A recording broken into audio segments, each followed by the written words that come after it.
சரி, கடைசியா அறிவியல் தொழில்நுட்பம் சம்பந்தப்பட்ட இன்னொரு முயற்சி. நம்ம ஆரம்பத்துல பிஎம் ஏபிஹெச்ஐஎம் பார்த்தோம். அதோட தொடர்புடைய மாதிரி மகா மெடிக்கல் டெக்னாலஜி மிஷன், மகா மெட்டெக் மிஷன் அப்படின்னு ஒரு புதிய இயக்கம் வந்திருக்கு.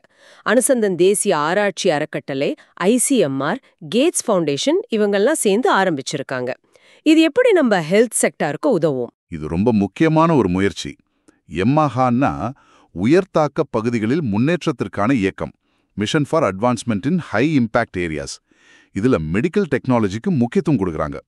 இதோட குறிக்கோள் சிம்பிளா சொன்னா, இந்தியாலேயே மெடிக்கல் டெக்னாலஜி கண்டுபிடிப்புகளை வேகப்படுத்தணும். நாம இப்ப நிறைய மெடிக்கல் கருவிகளை, டெக்னாலஜியை வெளிநாடுகள்ல இருந்து இறக்குமதி பண்றோம் இல்லையா? ஆமா, அது ரொம்ப காஸ்ட்லியாவும் இருக்கு. அதேதான். அந்த நிலைமைய மாத்தி நம்ம நாட்டுக்குள்ளே நல்ல தரமான, அதே சமயம் விலை குறைவான மெடிக்கல் டெக்னாலஜியை உருவாக்கணும். அது எல்லாருக்கும் கிடைக்கணும். இதுதான் நோக்கம். இது பிஎம் ஏபிஹெச்ஐஎம் மாதிரி திட்டங்களுக்கு ரொம்ப உதவுமே. நிச்சயமா. ஒரு பக்கம் ஹெல்த் இன்ஃப்ராஸ்ட்ரக்சரை பலப்படுத்தும் போது அதுக்கு தேவையான கருவிகளையும் டெக்னாலஜியும் நம்மளே செஞ்சா அது இன்னும் எஃபெக்டிவா இருக்கும் இல்லையா? இதுக்காக கல்வி நிறுவனங்கள், ஹாஸ்பிட்டல்ஸ், ஸ்டார்ட் அப்ஸ், இண்டஸ்ட்ரீஸ் எல்லாரும் சேர்ந்து வேலை செய்ய ஃபண்டிங் கொடுப்பாங்க.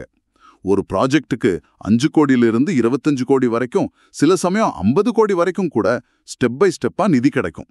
இது போக பேட்டன்ட் எடுக்கிறதுக்கு பேட்டன்ட் மித்ரா, ரூல்ஸ் ரெகுலேஷன்ஸ்க்கு மெட்டெக் மித்ரா, கிளினிக்கல் டெஸ்டிங்க்கு நெட்வொர்க்னு பல உதவிகளும் இதுல இருக்கு. ஓ, அப்போ இது வெறும் ரிசர்ச்க்கு பணம் கொடுக்கறது மட்டும் இல்ல, ஒரு ஐடியாவை நிஜமான பொருளா மாத்தி மார்க்கெட்க்கு கொண்டு வந்து மக்கள் யூஸ் பண்ற வரைக்கும் சப்போர்ட் பண்ற மாதிரி ஒரு அமைப்பு.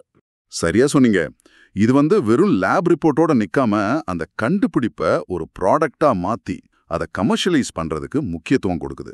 நம்ம நாட்டிலேயே இந்த திறனை வளர்த்துக்கிட்டா அது ஹெல்த் செக்டார்ல ஒரு பெரிய தற்சார்பை கொண்டு வரும்.